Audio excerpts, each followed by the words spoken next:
Is it okay that the camera can move through there? So I would like to share, I like to be dynamic, okay? Hi everybody, can everybody understand me? Yes. Okay.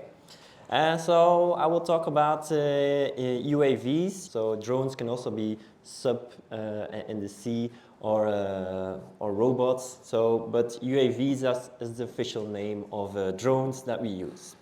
I have two of them with me here. I will not pass them around, but you can have a look.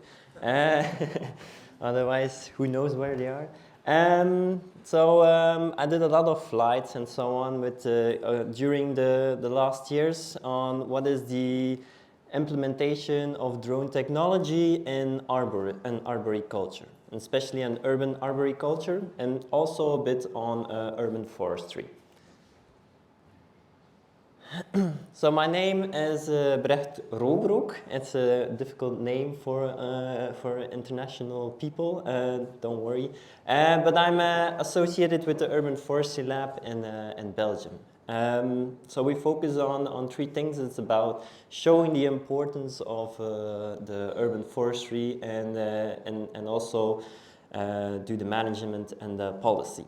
And we are doing education, research, and a small business part. But we want to create an extra value on urban trees. Like Jos did on Antwerp, they're doing a fantastic job. This is also what we are trying to do. Okay, so talking about drones, people think, that's a nice gadget. But we don't want to be a gadget, that it's a gadget. We want to be that it's a tool, something that you can use, something that you use all day on your day-to-day activities.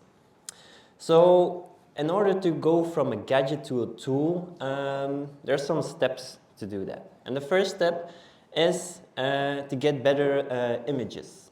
So this is the most logical step, that you have extra eyes on top or next to the tree, that gives you better information or just better pictures to show to your customers or whatever.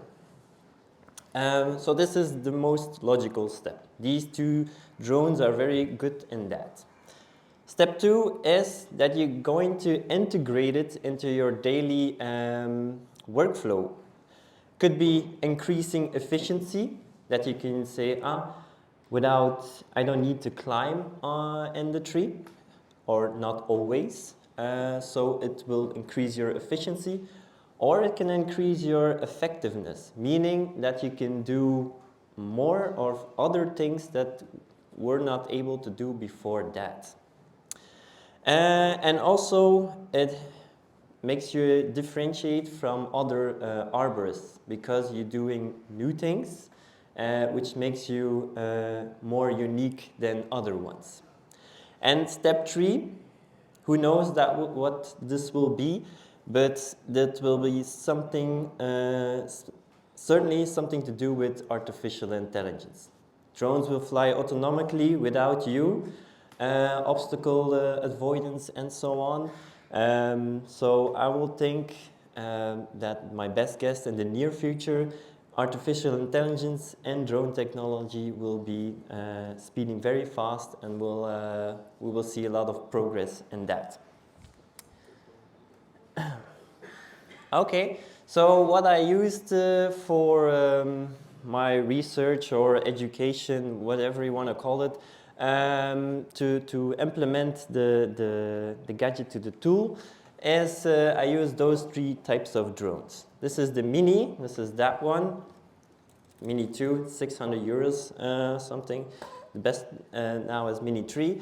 And this is the Mavic, that's a bigger one with a zoom lens, around 1200 euros. And this is my new toy, is the Avata. And as you can see, you can go a little bit closer to the tree without damaging your drone. I have a nice movie that we did yesterday with our students, so I will show it in a minute. Okay, what can you do with of how to fly next to a tree or above a tree? What can you do? You can fly above the tree, which is quite unique because the climber can never go above the tree. You can fly next to the tree and then zoom into it, or you can fly really into the tree with this one. So 3 types of drones that you can use, 3 different strategies to fly. And more and more we are getting where we would like to be all the way in the tree. I have a small video just to tease a bit. So we see my colleague there. That we use, it's in Dutch, sorry. But what can you do with the drone? So this is my colleague. I'm a student, did his bachelor thesis on it. And it's very simple, just a step 1, just giving extra eyes on the tree. So this is with the Mavic.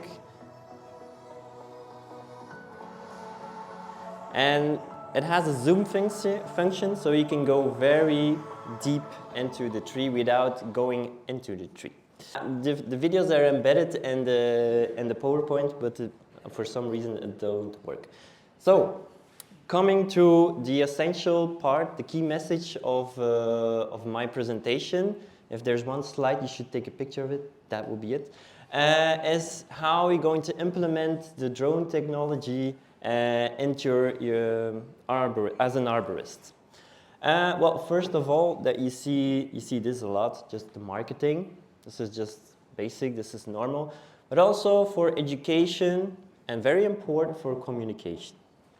And then you can use it as a support tool, and we have some very nice things for supporting that. And the thing you always wonder on, can it replace tree inspection? Well, it's more on the information, collecting the data. So I will have a lot of information on that. But these are, when I think about it, or from my experience, these are the 5 things that a drone can have an added value for an arborist. Marketing is very simple, straightforward. Instead of on your website, a chainsaw and you felling a tree, well, maybe climbing in a tree would be something more spectacular. Good. For example, high up the tree, you can see here this cut, and you can zoom very closely in it, and you can see if the callus tissue has been formed or not. Difficult to see it all the way from below to that point, so we use the drone to see what's the status. Just to show a small example to show people, okay, this is not so good. Yeah. What we also did was going with some arborists for a few days to see in his daily workflow how can we implement it the drone technology. So these people are just the customers of that arborist, and I went along with my drone and we said, okay, there's a large beach there, and he wanted to explain something to the customers. So we used the drone to explain has to be done, this and this. And with the VR, it's not the VR glasses, it's just the glasses. They understood better what the arborist would want to do. So it really helps in communication on what do you want to do to explain it to the customer. And there's a Danish person, Christian, who uses his drone to explain things to his clients, what the actions are going to be. You can look on his website how to use the drone. Okay, another interesting part for using that drone technology sorry, is when you have large projects or when you have a lot of stakeholders. Like here in Roeselare, not so, maybe 50 or 60 kilometers from here, in Belgium, there was a large construction site, and these trees needed to be protected. So, in order to communicate very well with all the stakeholders, a recent map or a recent picture of the area is very vital. So, with this drone, you can make that picture in 5 minutes, and you sit on the table, and you can communicate much more better than you use the pictures from below, or old pictures that you find on the web or Google imagery. So this really helps in getting a better idea, a better situation, understanding the situation better when it's working with trees. So really helpful. But it doesn't stop there. So you can also fly with the drone, for example, with this one, and straight lines like this. And every red dot is a picture that has been taken. And you can make a lot of pictures, and together, these are all the pictures, and together you form a new picture. You stitch them together to form an orthophoto. You know orthophoto is, which is like geo-referenced. And that picture, you can put it in your AutoCAD, your CAD system, or better, and your GIS system, like QGIS. And when you put it in QGIS, it makes very more interesting for other people, for non-arborists, to talk about, because you have it in a GIS system. So this is just photogrammetry that you can use with the simple drones like this.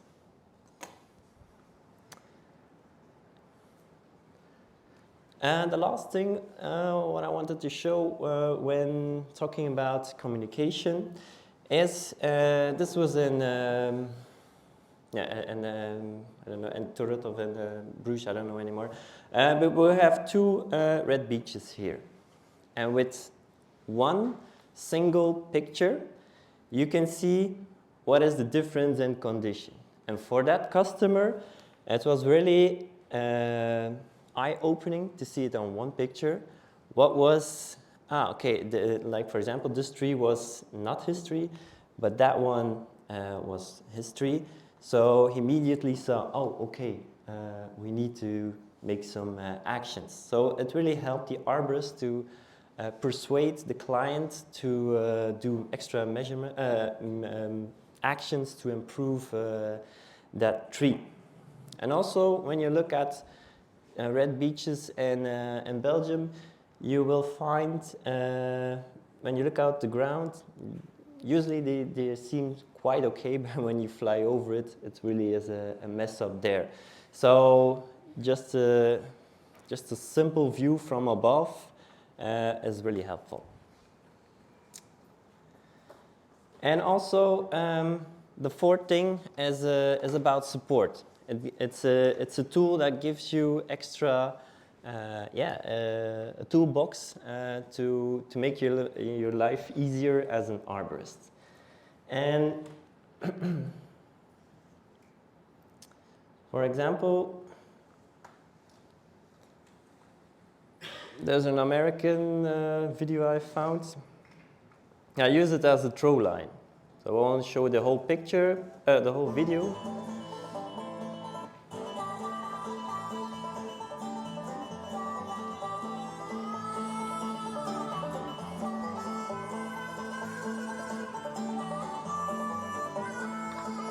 But on that,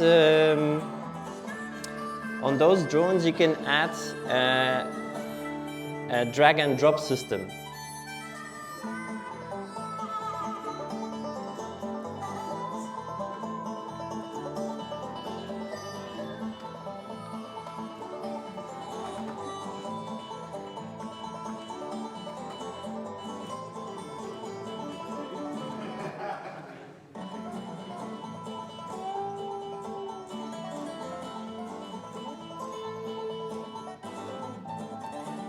So the drop line, I don't know if it was okay after the first time, but anyway.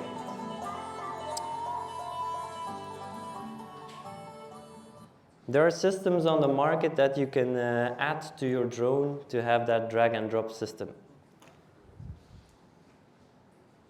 So you can really buy it online. Okay.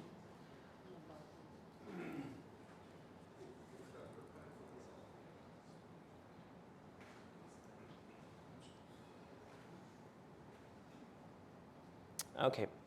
So back to those customers with those with this arborist, and we did a challenge on how high was the tree, and I did it with this mini here, and we had the same height, of course, but we did it in exactly the same time as he. But the advantage of me with my drone was I have a picture also from above. So this was also a very good system to get the exact height. Just some small things that are useful. And also, it's quite interesting that maybe for older arborists that you can use the drone to climb less. As you get older, climbing 6 hours a day can be a challenge. So a career switch to be more onto the desk level is also a part where a drone can really help. But the question you all want to know is, can the drone technology replace the tree assessment? Will it replace the arborist? Of course not, but it has his place in the workflow of tree assessment.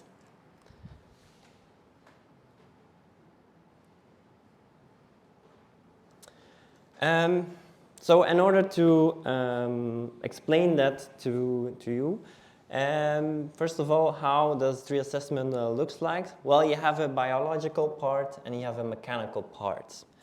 And you can check all those physiological stuff and all the physical stuff. A drone will never replace an arborist which stands on a branch and see how it bends. But it surely can do some parts of mechanical properties that are very useful to leave it to the drone. So just think about what my idea with the slide is, that you have the mechanical and the physiological part. The drones have very big added value on the physiological part.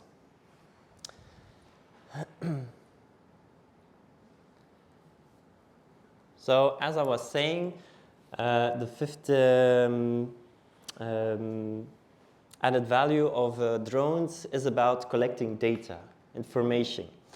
So not so far from where I work, we see this tree here, and no matter how you, on which side you look at the tree, you will never find, and never saw this from the ground. Even if I looked a bit diagonal, I never saw it. So very easy with the drone, just go up and take a picture, and then you have extra information. Also, when you go very high on the tree, on this beach, there was a large cavity, and you can fly very close to it, and you can take pictures of these fruiting bodies here, and you can send them over to somebody who knows them. Maybe you know it, maybe you don't know it, but with the picture you have good evidence, or you have something for in your report. Sorry? Yes? Which of these drones you used to do this? I did it with that one, but it was very stressful. Now I used that one, and I will show you a video what I did with this drone. Because as you know, when something flies with 4 propellers, when one is not stable, the drone is totally not stable anymore. So the more propellers you have, the more stability you have.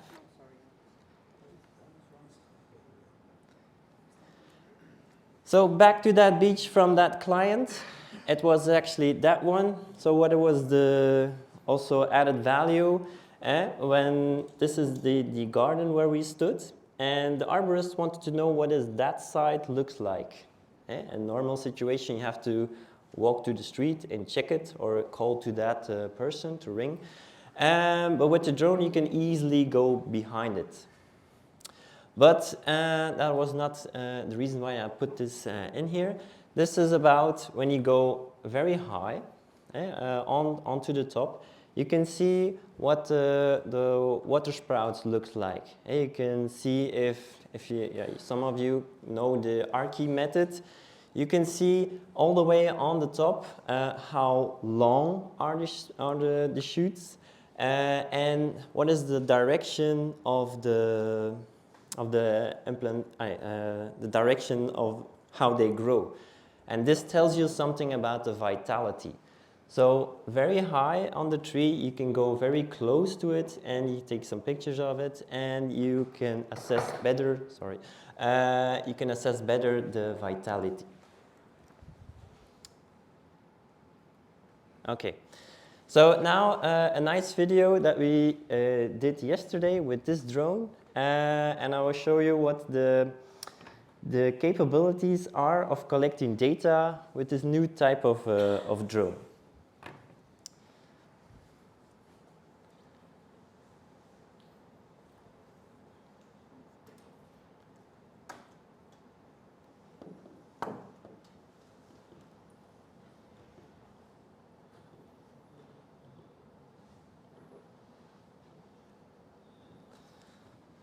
So this is brand new. This is from yesterday afternoon. So we flew. You will see me doing a lot of this. This drone is very nice because it can go 90 degrees. His tilted camera 90 degrees below and 90 degrees up. So when you go up, you can see like this if there's a branch or not. And I fly with the goggles on, so I'm totally into the zone. So I'm not distracted, and I'm very good then when I fly, because you really are like inside the drone. You can fly more precise than you fly with your tablet or your smartphone. So you can go very close to it.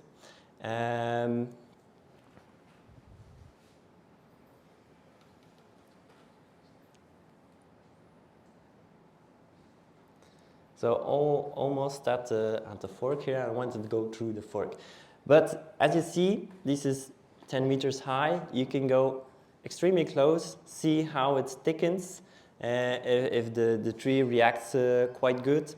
And I was not so stressed because I knew with this it can fly against the tree without losing his stability, because it has some very good software to correct. So yeah, anyway, this is the best thing on the market, which is affordable, €1,000 to be very close inside the trees. And then we came down, and these are my students. Yeah. So you will see here me with my goggles on. So this was quite interesting to fly with. So to answer the question, can the drone replace the tree assessment? No, because VTA, this visual tree assessment or tree assessment itself, is muchly based on efficiency. It has to go fast. When working with a drone, you only do that for very specific trees, which needs further investigation. So it might be and I think there's a very good chance that it can replace, in some cases, in a lot of cases, the climbing investigation. So that is my experience when flying a lot with those drones. But what is the high added value of drone technology? And if you would tell me, that's my specialty, is about remote sensing with multispectral cameras on it. Multispectral cameras, for example, this infrared imagery, helps you to detect if a tree is healthy or not. And you combine it with LiDAR information. LiDAR is the same like radar that everybody knows, but instead of radio waves, you use light. So this is a scan of a whole forest, not mine. But when you combine those two, you can have very interesting new technology of applications. So what's the basic idea when you use multispectral, so for example infrared imagery, is a healthy tree sends out more infrared than an unhealthy tree. And you can detect that with those cameras. So this is quite interesting to work with, because infrared signal is a stress signal for the chlorophyll, and it's earlier than you see it with our own eyes. So infrared gives you much more earlier stress than through your own eyes. So you can be much more earlier than otherwise. So we did this in our research, that we used drone technology. So we fly over with the drones.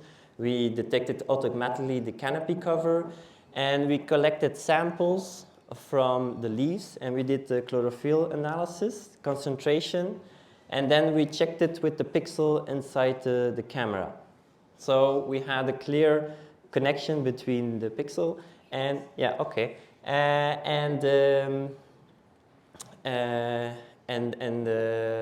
the leaves. So just to show you a bit, for example, here, this is a green beach, and every pixel has a chlorophyll value. So we can see inside the crown where the condition of the tree varies. So this is quite unique, because we don't see any papers that have already looked inside the crown. So you can detect much more faster stress. We also did it in Bruges, and you see here the beaches here, green beaches, and you see how bad the situation from above with those multispectral cameras are. So what's the use? You can use it for arboricultural impact, for monitoring, and for early stress. Okay. So the last thing, what about the privacy? For example, when can I fly with the drone, take some picture of it? For example, like here, that garden doesn't belong to that place. Can you take a picture of it? Yes. Will you post it online and do a lot of other things with it? Then I would say, then you have a privacy problem. But normally, when you just take pictures for your job or something, and you don't want to do commercial stuff with it, with the picture itself, then it's okay to fly with a drone and take pictures of something that is not intended to be on the picture. So we are working on a tree manual for arborists to have a fully dummy-proof manual that you can use. You buy a drone, or I want to use drones, what should I do? So we are trying to make that. So yeah, if you want to know more about that, you can find that on that QR code or on our website, Urban Forestry. just a very brief story on how to use drones. Of course, can talk about days for it. But if you would tell me which drone you should buy, the Mini 2 or the Mini 3, that's a good one. And maybe wait for the next version of that one, the Avata. But these are very nice drones. And it doesn't cost a fortune. So if you crash it, it's still okay. Thank you.